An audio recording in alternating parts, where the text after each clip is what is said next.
SLP যেটা পরীক্ষার বিষয়টা নিয়ে, পরীক্ষার এই যে নিউ নোটিশ বা নিউ গেজেট, সেখানে কতগুলো ভুল রয়েছে, বা আমাদের যে 3 এপ্রিলের জাজমেন্ট বা এর যে জাজমেন্ট সেটাকে মানে মানা হচ্ছে না এই নোটিফিকেশনে, সেটাকে তুলে ধরে একটা এসএলপি করা হচ্ছে। এই সপ্তাহেই সম্ভবত এসএলপিটা হয়ে যাবে, সেটা আমাদেরকে জানিয়েছেন।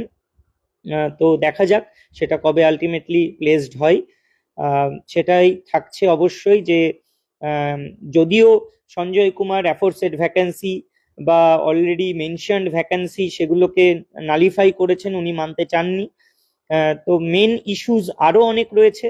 সেটা হচ্ছে এই 2016-র গেজেটে যারা পরীক্ষা দিয়েছিল, 2025-এর গেজেট অনুযায়ী আনটেন্টেড হওয়া সত্ত্বেও তারা বিভিন্ন ইস্যুতে পরীক্ষা দিতে পারবে না, বা পরীক্ষা দিতে পারলেও তাদের নিয়োগে বাধা থাকবে, যেহেতু এই গেজেটে বা এই রুলসে তাদের কোনো রকম সুযোগ দেওয়া হয়নি।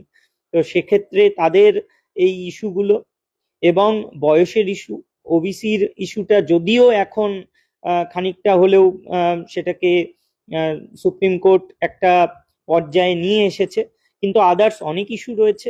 এবং আমাদের এটা বলা হচ্ছে অনেক জায়গায় যে আনটেন্টেড টিচারদেরকে নাকি একটা গ্রেস নাম্বার দেওয়া হয়েছে। কথাটা খুবই ভুল। এটা কোনো গ্রেস মার্কস নয় বা ওয়েটেজ নয়, এটা এক্সপিরিয়েন্স মার্কস দেওয়া হয়েছে, এবং এটা শুধু আনটেন্টেড টিচাররা পাবে না, এটা কিন্তু যারা বিগত ইন সার্ভিস বা 2016-র আগেও যারা ইন সার্ভিস রয়েছেন তারা সকলেই পাবেন। এবং বিগত দিনে এসএসসি পরীক্ষায় এই মার্কস আগেও ছিল। তো এটা কোনো গ্রেস মার্কস বা ওয়েটেজ নয়, সেটা নিয়েও অবশ্যই এসএলপিতে বলা থাকবে। এসএলপিতে অনেক ইস্যুস নিয়েই থাকবে, এসএলপির মতো হবে। আমি পার্সোনালি একটা ফাইলের কথা বলেছিলাম, সেই ফাইলটাও করার কথা ভাবছি। যেটা আমরা দেখেছি অনেকদিন আগে থেকে এই কথাটা উঠেছিল, কিন্তু অনেক কারণে এটা করা হয়নি, বা সেই সময় অনেক বাধা ছিল। তো যাই হোক, সেই টা যেহেতু পরীক্ষা এগিয়ে আসছে, আর সঞ্জয় কুমার যেহেতু একটা কথা বলেছেন, এবার সেটা কি মিন করতে চেয়েছেন সেটা তিনিই জানেন। কিন্তু আমরা যেহেতু অনেকেই ভাবছি যে উনি কি বোঝাতে চেয়েছেন, হয়তো কিছু একটা বোঝাতে চেয়েছেন, সেই জায়গা থেকেই একটা ফাইলের কথা আমি পার্সোনালি ভাবছি।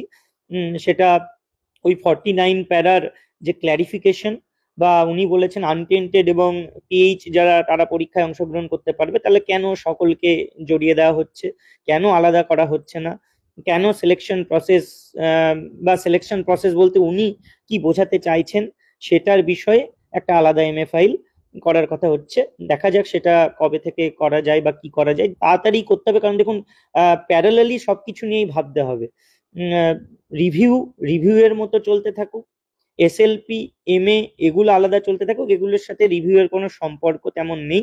কারণ এসএলপি হোক বা রিভিউ, সেটা অবশ্যই এমন কাউকে দিয়ে করানো হবে যেটা যারা রিভিউতে অংশগ্রহণ করেনি বা রিভিউ পিটিশন করেনি। এবার রিভিউ এর একটা ভালো দিক রয়েছে, যদি অ্যাকসেপ্টেড হয়ে ওপেন হিয়ারিং এ আসে, সেটা হচ্ছে যে আমরা প্রথমেই যে দাবিটা রাখতে পারি যে রিভিউ যেহেতু অ্যাকসেপ্টেড হচ্ছে এবং হিয়ারিং এ আসবে, তাহলে পরীক্ষার যে নোটিফিকেশন বা যে এটাতে স্টে দেওয়া হোক। এটা আমরা অবশ্যই দাবি করতে পারি প্রথমেই। কারণ যদি রিভিউ অ্যাকসেপ্টেড হয়, তার মানে রিভিউ এর একটা ফলাফল পজিটিভ আসতেই পারে, তাহলে সেক্ষেত্রে আগের জাজমেন্টের উপর ইমিডিয়েট স্টেটা খুব দরকার।